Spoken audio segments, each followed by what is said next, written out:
everybody, to this week's episode of BlogTalk TV. I'm your host, Bess Auer from GuideToGetBlogging.com.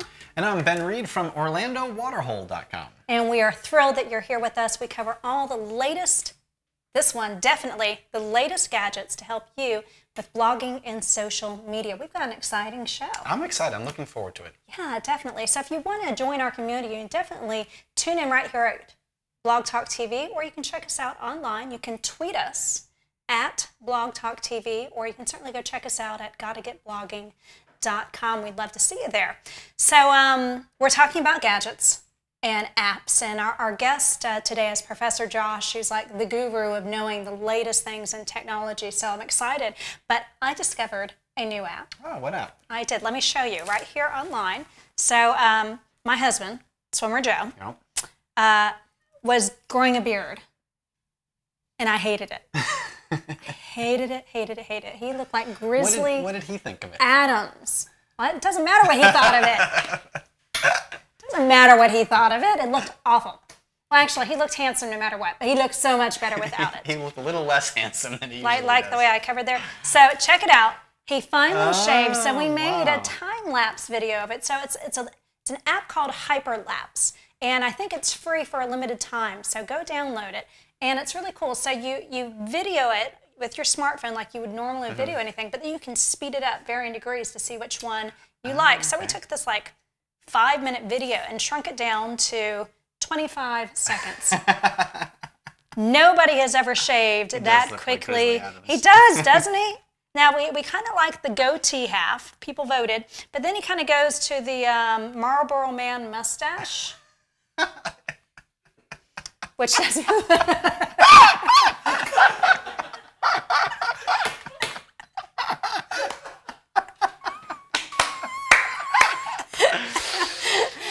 Nice. I thought that would make your day. So check out Hyperlapse. It's a great, great new one. And just think of all the possibilities of stuff that you can put into fast motion for Ben's and my enjoyment. I can't focus on anything else now.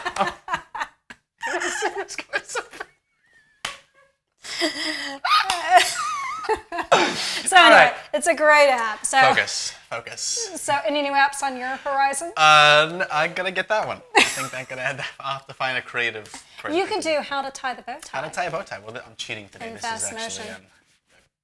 one that's pre-tied. Well, I do have to say that you were mesmerizing, because we have a whole crew here, and he was giving how to tie bow tie lessons. I said we're gonna have a test in February. There we go. See how things happen. There we go. All right, so we're going to move on to our next segment. How does that sound? Sounds great. It's the question of the show. So in every show, we ask a question. I ask it of you, and then, of course, we share. And we also want to know from our viewers, too. So if you want to tweet in a response to the question of the show, you can just send us a tweet to @BlogTalkTV. But I want to know from you, Beth, what was the hardest thing that you found when you first started blogging, and how did you overcome it?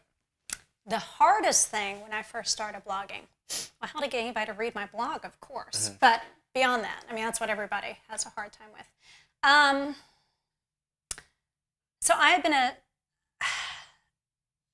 was a teacher, and so I was used to having classroom type settings and meeting with people and stuff.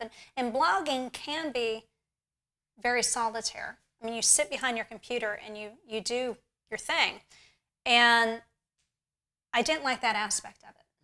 And it was about probably 6 months before it occurred to me, maybe I should get out and meet some other bloggers. And it was the best thing I ever did. So I think that's how, not only did it help me advertise and promote my blog, I got to interact with people that knew more than I did. So that's how I overcome kind of that solitary feel, was by getting up, going and meeting with people.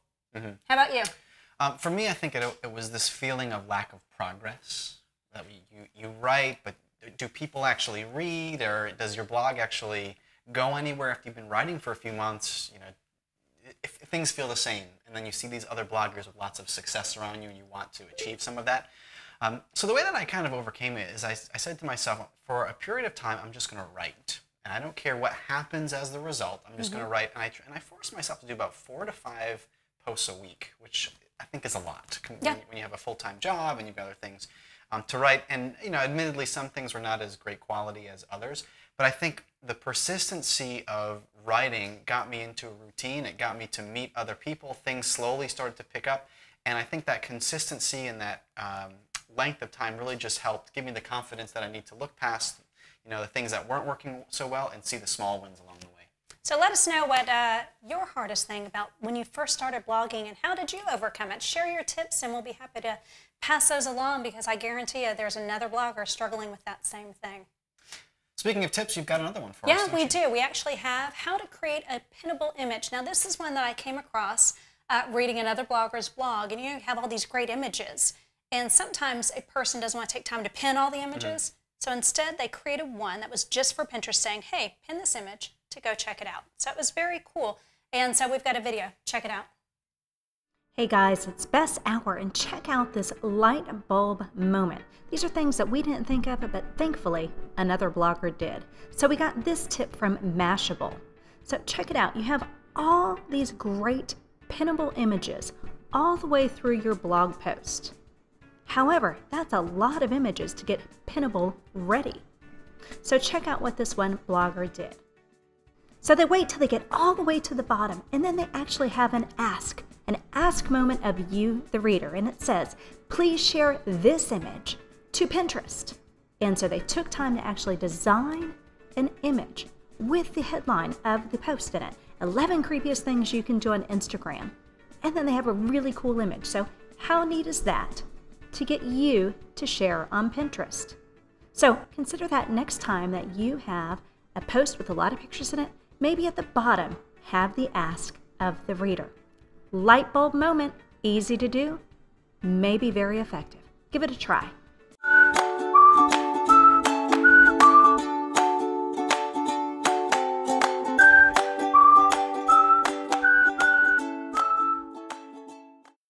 So we're so excited to welcome Josh Murdoch to the show. Josh is an award-winning tech blogger. He's the organizer for Startup Week in Orlando, as well as FO BlogCon, the Florida Blogger and Social Media Conference. He is a featured speaker, outstanding instructional designer, as well as a college professor. So welcome, Josh. We're so thrilled you're here. Thank you. Thanks for having me. Josh, I heard you speak at the conference this past year, and I always love what you bring. It's always so much fun. We can always get value out of the apps and the gadgets and the easy takeaways. And I think that's the most important thing. I always like to give takeaways. So something you can actually apply. So walk away with, and here's something you can actually do at home or on your own and really put it to use. So you're here to talk about creating unique content on the go. So what do you really mean by that as it pertains to a blogger, and why do you think that's important? So when you're really looking at content on the go, you're looking at creating something live and really quick and out there. And I think that's so important when we're talking about what's going on in this world with social media. It's instant, right? It's right now, right there. So you have to get some unique content out there, something that grabs your audience or grabs the audience of other people to help bring them in. So it's really important to have something unique and something different to really capture those, and also help the brands you're working with or the people you're trying to capture as new audience members have that unique content that's something different that no one else is doing, not the standard photo that's out there. And I do have to say, when I go to ProfessorJosh.com, that is what I expect. Is you do such a great job of just creating this unique content that nobody else is doing. How do you do it? Really, it's a lot of focus on utilizing some of the apps I've learned about, going in and talking about what's happening right now, and focusing on I like style and I like design, so that's something that comes kind of natural to me. But thinking about video, thinking about audio, thinking about sketches and photos that stand out, and all these things put together, and knowing what you're wanting to focus on for your audience, or what kind of makes you unique, different from someone else, is so important. So I know you've brought a lot of things to share with us, but let's start with the smartphone, because a lot of bloggers have at least that gadget. So what are some apps that you suggest can help us create better, more unique creative content? So definitely the smartphone is the thing to have with you at all times. So definitely this is something you can always have, create unique content and get it out there. You don't have to have that expensive camera out on you at all times. So some of the apps I like is simple things. So when you start diving into looking at framing and putting multiple pictures together, there's a couple that are out there. I like Diptastic is a great one, and also Frametastic. So when you're looking at Frametastic, it's really neat because you have in-app purchases that you can get that have the free auto framing. So it can automatically put the pictures into different frames. You select 5 different pictures, it'll create a frame, and you can reframe it and create that. Because one of the things I hate is you get with these frame apps, and there's 30 different designs, and you've got to upload each photo, so it just does it for you. It does it automatically for you. They also have a unique one that really lets you pick them all and then turn it into a video afterwards. The great thing about that video is it turns it into an Instagram video. So it's that short burst of quick video, but instead of showing content and showing the picture as a frame, it's going into there and then diving in on each picture and kind of going out. Well, I love that, because one of the pushes we've been encouraging bloggers is to embrace video, and that's an easy way to do it. And I think another one we've kind of dived into, and I helped you with before, is called Procreate. Yep. So Procreate is one of those that is that editing app, and it's great for artists. So it's really made for artists, but it's great because it has layers. So it's like Photoshop. You can have layers. You can create automatic layers that are ready. So if you want to add your logo or add the events logo you're working with, or for sketching, it's great because you can do different layers and work with different things on that. So Procreate's a great app as well. Now, you also use Magisto? Yeah, Magisto is a great video editing app. So I hate video editing. It's always a pain, time consuming, especially when you're trying to capture something really quick on the go.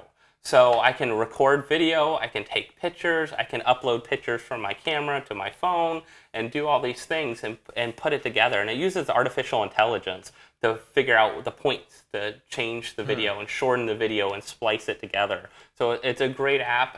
You can use it on your computer or also on your phone. So I use it a lot of times with the iPad. I'll record video as throughout the day or on my phone and then upload them to it and put that out there.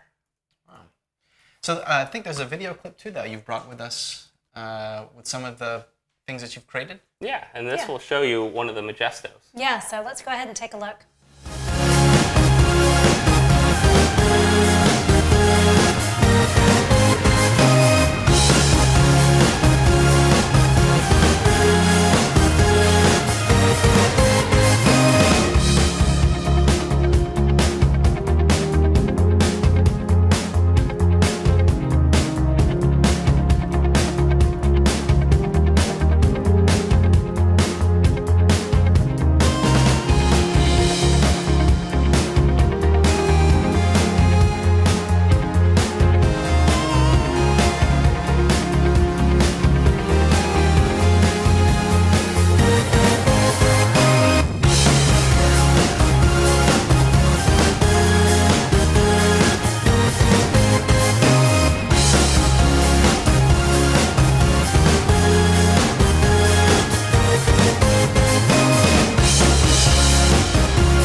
Love it. Love it. So let's move on to the non-apps. Tell us about some of the stuff that you've brought, the toys. So I'm a gadget geek, so I love toys, I love gadgets. One of those is called the Slingshot, and the Slingshot is really good because it's, as you see, a tripod, but it's also a steady cam, so you can put your phone in it, iPhone, Android. It fits multiple different phones because it stretches out.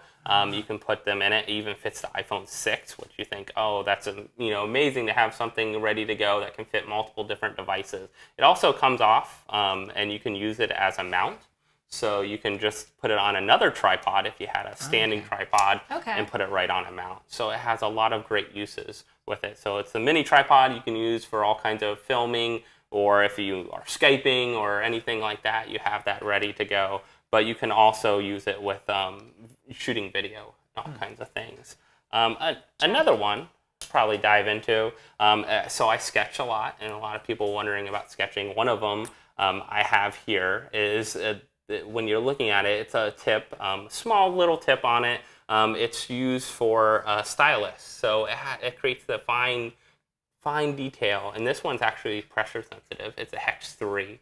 There's also Jaja out there and a couple others, but these tips really help you on the iPad to really go in there and dive in and create those fine, like, artist kind of sketches. How about that things. for note-taking? Does that work well for note-taking? It works great for note-taking, signing things, signatures, all those kind of things are out there. So definitely something to play with.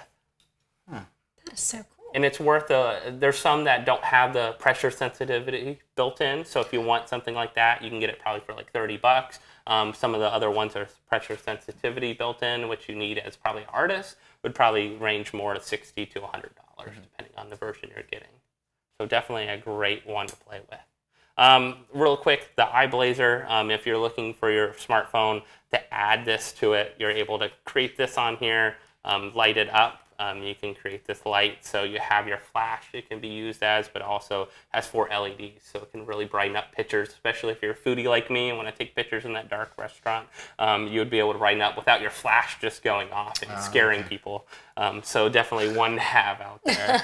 And I would always recommend also a battery charger, so something out there that you're going to have that's chargers, extra battery. So you're creating all this content on your go, your phone's dying because you're recording video, you're trying to upload video, all these things. You can definitely get something like this, and this one has 2 different slots, so you can charge your iPad or iPhone or 2 different devices at once. So definitely one to get.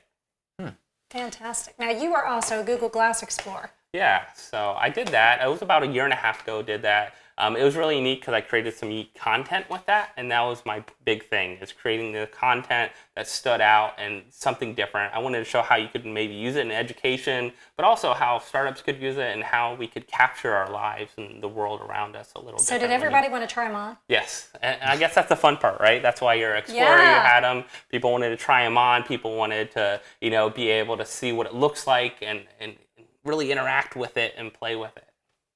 Very cool.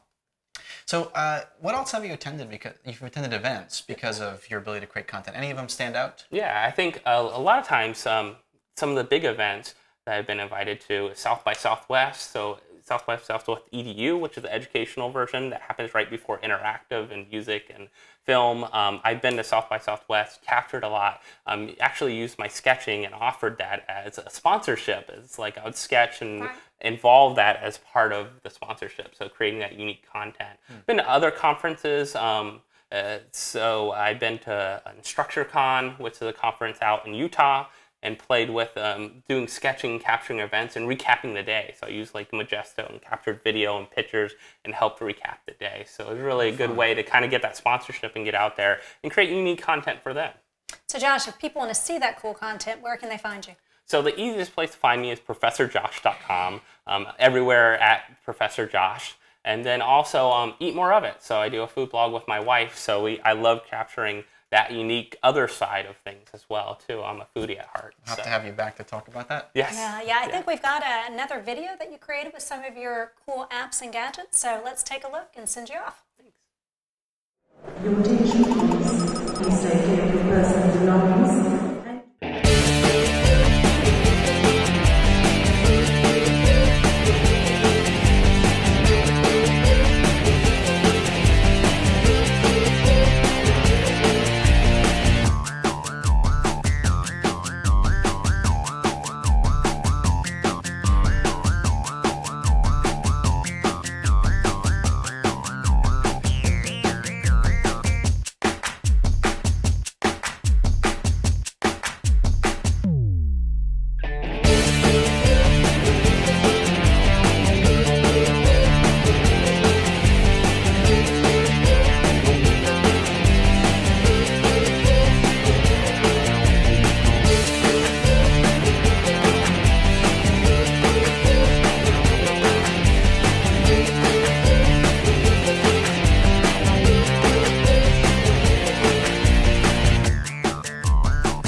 show with a show and tell. See what I did there?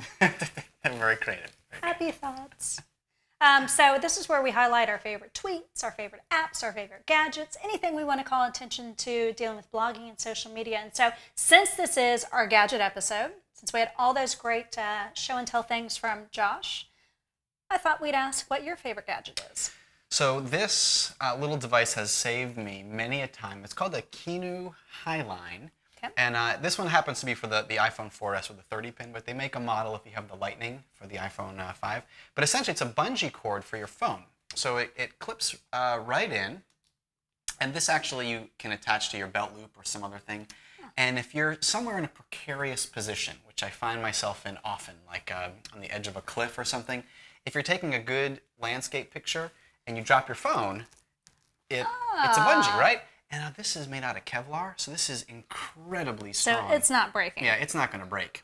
And it's just good peace of mind if you drop your phone, which we do all the time. It's also, I think, good if you're walking down a street you're unfamiliar with. You can have it kept in your pocket, and a pickpocket can't pull it because this is not coming out of the phone. So how do you get it out? It's got a locking mechanism in there, so you just have to push both sides and it comes out. But it's a good secure device, and it's fairly cheap, and you can get it. It's called the Kinu, Kenu Highline, so Kinu.com. Well, I never find myself in a precarious position on the side of a cliff. However, I too have a cool gadget. So mine is a Steadicam. So you can buy one of these, and what it does is it gives you these wonderful sweeping. I'm not very good at using it. I'm missing my finger, okay? It takes time to do that. So mastering it will take some practice, but it's balanced to where you can do these wonderful sweeping motions. In fact, I'm going to film our crew right now. So maybe we can cut that video in later so you can see what it does. I think it just died. So it's a very cool thing. Definitely practice with it. Make sure you practice with it. But what it does is it gives you these amazing sweeping views. You know how cool the drone videos look when they're going up and just how they're sweeping? They do that on a much smaller basis. So it's a very cool, and not that much. I think it was just $100, but the smoothness that you get and the different look that you can get.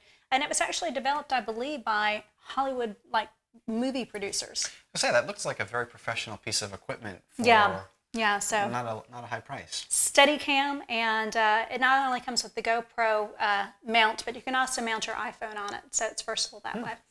So there we go. Give yourself some different views. So that wraps up our show. It does. Thank you for watching. You can find me online at orlandowaterhole.com, and you can download the show on iTunes. And you can find me at Bess_hour on Twitter or at gottagetblogging.com. And we hope you enjoyed all our gadgets. Felt like Christmas in here. Bye, everybody. Well, we had the beard going with Santa Claus. We did. So you want to see this?